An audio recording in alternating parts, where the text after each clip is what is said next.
Balita ko po kasi ilang beses na kayo na-promote sa NBI. Anong taon po, sir, ang tinutukoy nyo? Bago po kayo napunta sa BARM. Halaga po ngayon nito. Yes, sir. Oo, ito po ay ang pinag-uusapan natin dito ay napakahalaga. Yes, sir. Opo, at ito pong mga kasyong ipinatong sa inyo, perjury, robbery, extortion, theft, mainam po ito,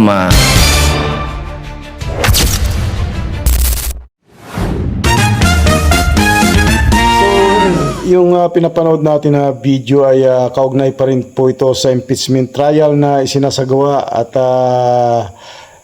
kine-question dito ni Senator Padilla si NBI Attorney Jeremy Luntok ng nakabase sa BARN at kine-question nito ni Senator Padilla base sa kanyang mga pinagdaanan at yung mga promotion, yung mga may mga kinasasangkutan siyang mga kaso na ayon nga dito kay Senator Padilla ay makapal daw ang hawak niyang siguro yung mga dokumento na kung saan ay nagkakaroon ng involvement itong NBI agent na ito na si Attorney Jeremy Luntok. Parang interrogation itong nangyayari dito kay Jeremy Luntok, isang witness na iniharap ng prosecution at may kaugnayan pa rin sa kaso ng ating pangalawang Pangulo. Di ba yung sinasabi nila na parang may kinontak na hitman ang VP Sara Duterte at parang ini-establish yata nito ang kaso na yun at parang siya yata ang humahawak ng kaso. So panoorin natin ang video hanggang dulo, medyo mahaba po ito. Maaari po ba makapagtanong sa ating mahal na saksi? Opo, Your Honor. Maaari po. Ang una ko pong katanungan sana ay taga saan po kayo na lugar, na probinsya? Tacloban, sir. Tacloban. Tacloban City, Opo. sir. Kayo po ngayon ay Regional Director ng NBI sa BARM. Yes, sir. Opo. Yun po ba ay isang promosyon para sa inyo na madala sa BARM? Dahil totoo po ba na kayo ang tinatawag na Golden Boy ngayon sa NBI? I cannot comment on that po, Your Honor. Kasi po ang... nasa BARM po ako. Wala ho ako ngayon sa main office, sir. Promotion po ba yun? Yung napunta kayo sa BARM? Balita ko po kasi ilang beses na kayo na-promote sa NBI. 12 years na po kayo, no? Sa NBI. Yes, sir. Opo. Ilang beses na po kayo na-promote? Since na pumasok ko ako sa NBI, Opo. sir, from investigation 1, 2, 3 noong 2015, 2016. Well, nung mula ako nang pumasok ako sa academy, from investigation 1 hanggang ngayon sa regional director, sir. Ilang beses po yun? Sa isang taon po, Sa isang taon? Anong taon po, sir, ang tinutukoy nyo? Bago po kayo napunta sa BARM. Bago ho ako napunta sa BARM, regional director po ako ng Mimaropa. Mimaropa. Region 4B, sir. Opo. Kayo po ba ang pumili sa BARM? Hindi po, sir. In the exigency of service, doon po kami nilalagay kung ano ang tingin ng direktor na makakatulong kami sa bureau. Bakit po kaya naisip ng direktor na sa BARM po kayo? Kayo po ba ay may kaalaman sa Islam? Hindi ko po alam kung ano ang naging basis ng direktor, pero... Kayo po mismo. Ang BARM po kasi is Muslim Mindanao. Yes, Your Honor. Opo. Meron po kayong kaalaman sa Islam? In terms of what do you mean kaalaman, sir? Yung... Sa religion po ng Islam kasi Muslim Mindanao. So, ibig sabihin, kahit basic po siguro ng Islam, no? Yes, sir. Kahit naman ho sino pwedeng i-assign kahit saang regional office dito sa Pilipinas. Di ba po parang autonomy ang autonomous region ng Muslim Mindanao. So, kailangan man siguro kahit paano meron kayong kaalaman sa Islam. Konti siguro, sir. Ano po yung konti na yun? Isa po akong Kristiyano at hindi ko ho malalaman yung kabuuan ng Siguro po dapat meron kayong basic din na knowledge ng Islam, ano? So, pangalawang tanong po, okay na po yun. Pangalawang tanong po, meron po ba kayong, sa tagal nyo po, sa NBI, 12 years, meron po ba kayong na-encounter na kaso ninyo sa NBI? Kayo po mismo na-filean ng kaso? Your Honor, normal ho sa mga NBI agents na makakasuhan, in fact, maging sa sinumang law enforcement agency, that's the price we pay for doing our job and for protecting the country. As a matter of fact, in the NBI, Your Honor, we avoid the noise. We just finish the job. So, ano po yan? Yes? Yes po yan? Yung sagot nyo? Yes? Normal ho yan yun sa amin. So, yes po. Attorney Luto, kindly answer the question. Yes, sir. Oh, yes. Ano pong, pwede po bang malaman kung ano pong mga naikaso sa inyo? Well, wala ho pa akong natanggap na official case galing sa ombudsman, pero may nakita na ho akong complaint na binigay sa akin from NBI. Hindi ko na humaalala yung sa case na yan.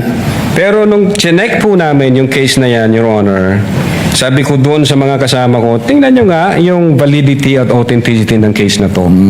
Pinuntahan ho namin yung nagnotaryo, So, meron Makati po, ano? Court yun. Oh.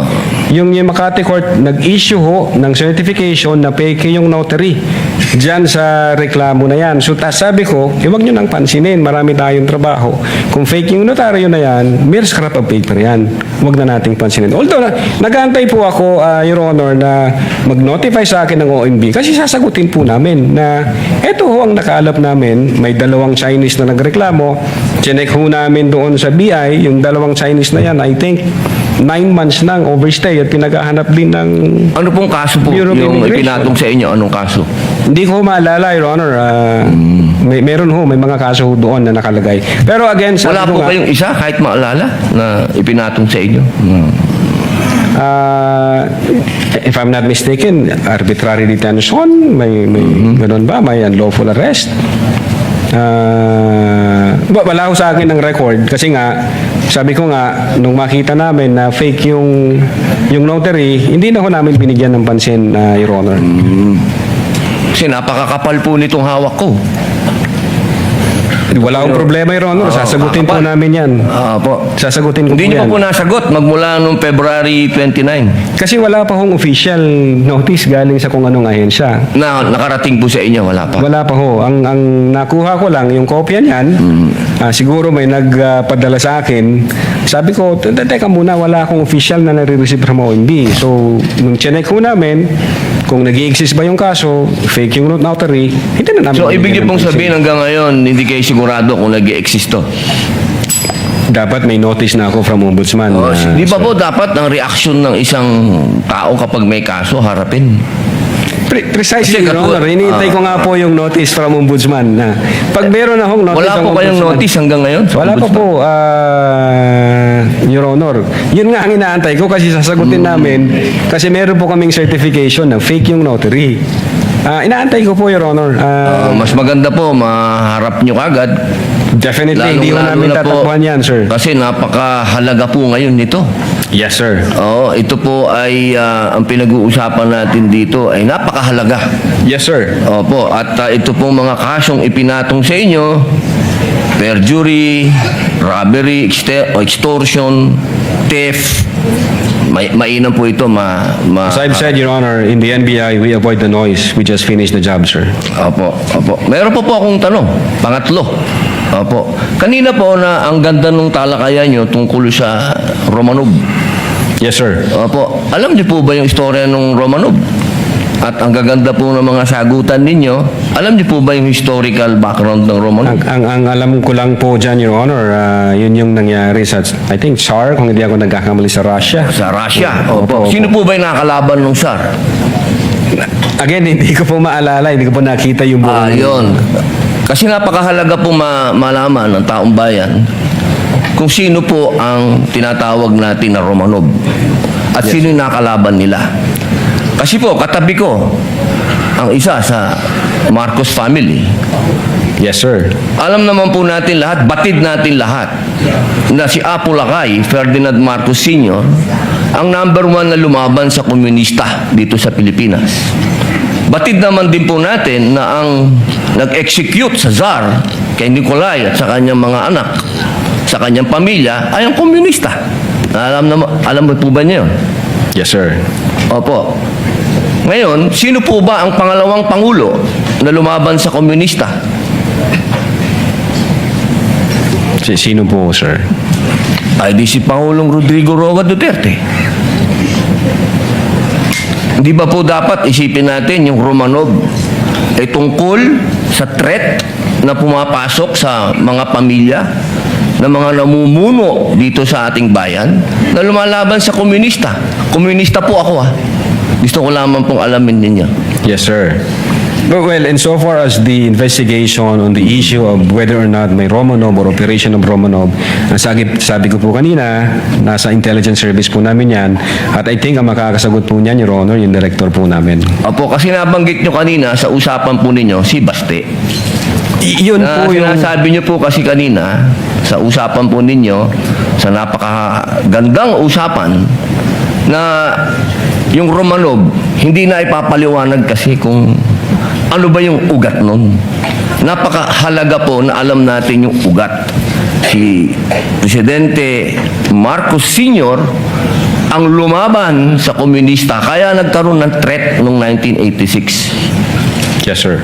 Ngayon, sinasabi ni Baste na nagkakaroon ng threat sa kanila pamilya sapagkat alam naman nating lahat na ang nagpatuloy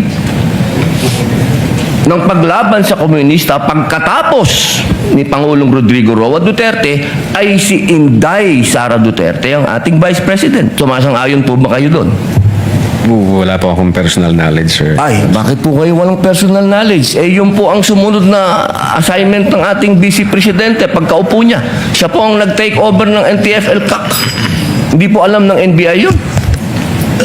Well, nag-NTF-ELCAC siya, pero yung factual circumstances doon, Factual, wala pa po akong... wala po kayong... Pero alam niyo po, sagutin na lang po ninyo na siya ang nag-take over ng NTF-ELCAC. Yes, Your Honor. Opo, isa na lang po, ginoong tagapamahalang hukom. Sabi niyo po kanina, ulitin ko lang po, gusto ko lang pong malaman ulit. Inamin niyo po na wala kayong personal knowledge tungkol dun sa threat ng Pangulo. Ng pangalaw, sabi niyo po kanina, wala assassin o papatay sa Pangulo, ang pangalawang Pangulo.